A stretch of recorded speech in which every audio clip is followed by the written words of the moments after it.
बदीन जो इलाइक़ो टंडो बागो जिते इको साउंड इस्तेमाल करण ते पुलिस पूरी ॼञ खे ई रोके थाणे ते विहारे छॾियो आहे। पिंगरियो वासी जानज़ेब ख़ासखेली तलहार मां मंगणी करे वापसि ॼञ वठी वञी रहियो हो। इन दौरान पुलिस घोट समेत पूरी ॼञ खे ई रोके थाणे ते विहारे छॾियो ऐं 1 कलाक खां पोइ खेनि छॾियो वियो। यह सूरत हाल साम्हूं आई टंडो बागो में, जिते इको साउंड इस्तेमाल करण ते पुलिस कार्रवाई कई ऐं घोट समेत पूरी ॼञ खे ई रोके थाणे ते विहारे छॾियो। 1 कलाक खां पोइ घोट समेत पूरी ॼञ खे छॾियो वियो आहे। आगाह कयूं पिया तव्हांखे मंज़र बि ॾेखारियूं पिया त घोट समेत ॼञ जे ॿियनि माण्हुनि खे थाणे ते आंदो वियो ऐं 1 कलाक खां पोइ उन्हनि खे छॾियो वियो।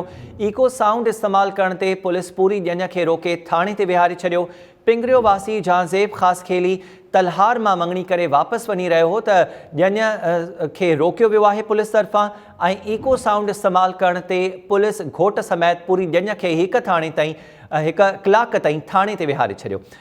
जी बिल्कुल, टंडो बागो थाने ते पंगरियो खां ईंदड़ तलार वेंदड़ ॼञ खे टंडो बागो पुलिस जेका उन्हें रोके वरितो है। उन जो चवणो त तव्हां वॾे आवाज़ सां इको साउंड वॼाए रहिया आहियो, जंहिंजे करे तव्हांखे कोन छॾिबो ऐं केस दाख़िल तव्हां ते कयो वेंदो। 1 कलाक टंडो बागो थाणे ते ॼञ खे विहारण खां पोइ शहर जे हिकु बासर सेठ पारां उन जी मुदाख़लत ते ॼञ खे वापसि छॾियो वियो आहे। जी।